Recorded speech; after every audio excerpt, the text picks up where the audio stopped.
राजा जनक ने सीता जी का ब्याह कर दिया और संस्कार था अच्छी जगह भी राजा के लड़के के ब्याह कर दिया है। और फिर सीता अब जैसे ही ब्याह करवाते हैं ना आप जी, फिर एक ब्याह सुधवाण जावे बामण दो रहे पंडित जी के पास ब्याह सधवावेंगे, यानी कौन सा ब्याह किस लगन में किस नक्षत्र में ठीक रहेगा। तो ये ब्राह्मण लोग यानी ये बताने वाले ज्योतिषी जाति ये लोग कहेंगे फलानी तारीख को शुभ है, उसको शुभ है, इस महीने में ब्याह नहीं करना चाहिए, इसी लटोटर बताएंगे।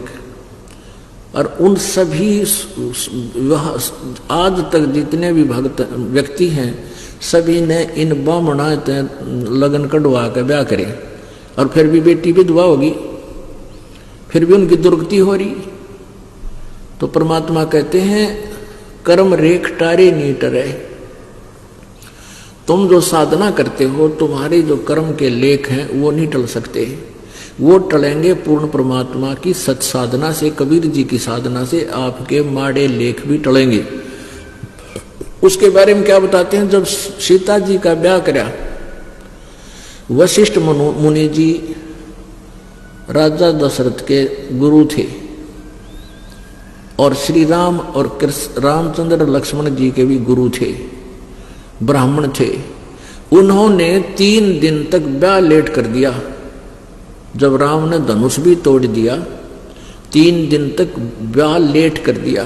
किस लिए कर दिया कि अभी शुभ घड़ी नहीं है, तीसरे चौथे दिन जाकर शुभ लगन सही नक्षत्र हो जाएंगे और फिर लड़की सदा सुखी रहेगी, इनकी जोड़ी सदा बनी रहेगी, सुखी रहेगी।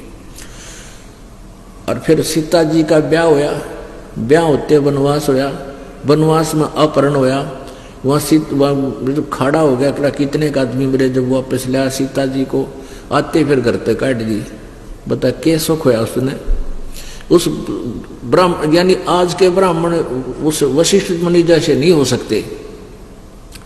तो परमात्मा कबीर जी कहते हैं वशिष्ठ मुनि से तत्वेत त्रिकाली योगी, जिसने तुम तीनों कालों के जानने वाले सम्मानते थे, वशिष्ठ मुनि से तत्वेता योगी और शोध के लगन धरे और सीता हरण मरण दशरथ का वो बन बन राम फिर के सारा दिया उस लगन के शोधन ने। बाप मर गया, अब वनवास होया, धके खानता अंडा राम कीता सीता कीता के सारा दिया उस लगन ने। तो इस प्रकार परमात्मा का नाम लेकर आप किसी दिन और किसी मुहूर्त में कद्दे ब्याह करो बच्चा का, कोई दिक्कत नहीं आओगी। तो समर्थ का तो न्यू बेरा पट्टे दिशा सूल दो दिश का खोया है। पहले क्या कहा करते,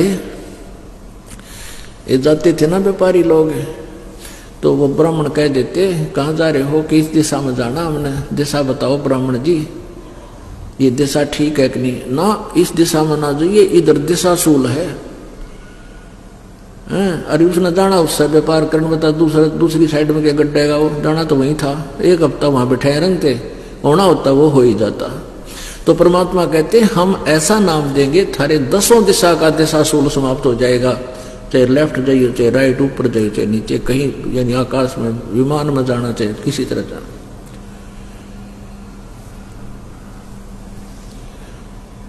तो उसके लिए कहते हैं भजन करो उस रब का जो दाता है कुल सब का, समर्थ का शरणा गहो रंग होरी हो, कदे न हो अकाज राम रंग होरी हो।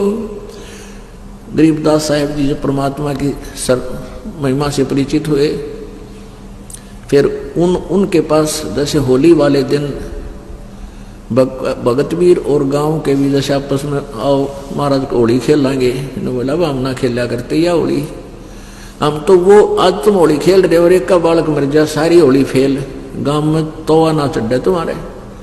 तो हम कहते हैं समर्थ का शरणा गहो रंग होरी हो, यानी उस समर्थ की शरण में आ जाओ, पूर्ण परमात्मा कंप्लीट गॉड की शरण में, कबीर जी की में, फिर थारा सदा सदा खुशी रहेगी, सदा त्योहार रहेगा। समर्थ का शरणाग हो रंग होरी हो, भाई कदे न हो अकाज राम रंग होरी हो। फिर कभी भी तुम्हारा अकाज नहीं होगा, तारा बुरा नहीं होगा, वो राम नाम की होरी थारा सदा बनी रहेगी। तुम कहते हैं ऐसी होरी खेलो तुम।